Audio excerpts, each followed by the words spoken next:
حضرت ثوبان رضی اللہ عنہ کا بیان ہے کہ رسول اللہ صلی اللہ علیہ وآلہ وسلم نے فرمایا، ایسا وقت آنے والا ہے کہ دوسری امتیں تمہارے خلاف ایک دوسرے کو بلائیں گی، جیسا کہ کھانے والے اپنے ڈالے پر ایک دوسرے کو بلاتے ہیں۔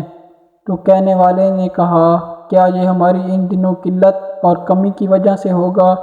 آپ صلی اللہ علیہ وآلہ وسلم نے فرمایا، نہیں، بلکہ تم ان دنوں بہت زیادہ ہوں گے، لیکن جھاگ ہوں گے، جس طرح کہ سیلاب کا جھاگ ہوتا ہے۔ اللہ تعالیٰ تمہاری دشمن کے سینوں سے تمہاری ہیبت نکال دے گا اور تمہارے دلوں میں وہن ڈال دے گا۔ پوچھنے والے نے پوچھا، اے اللہ کے رسول صلی اللہ علیہ وآلہ وسلم، وہن سے کیا مراد ہے؟ آپ صلی اللہ علیہ وآلہ وسلم نے فرمایا، دنیا کی محبت اور موت کی کراہت۔ سنن ابو داؤد حدیث نمبر 4297۔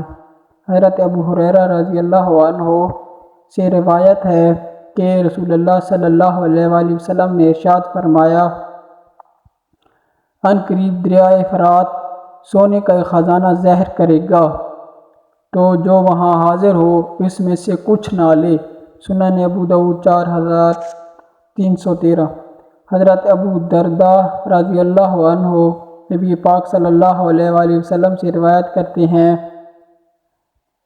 آپ صلی اللہ علیہ وآلہ وسلم نے فرمایا، جس نے سورۃ الکہف کی ابتدائی 10 آیتیں حفظ کر لیں وہ دجال کے فتنے سے محفوظ رہے گا۔ سنن ابو داؤد 4323 حدیث نمبر۔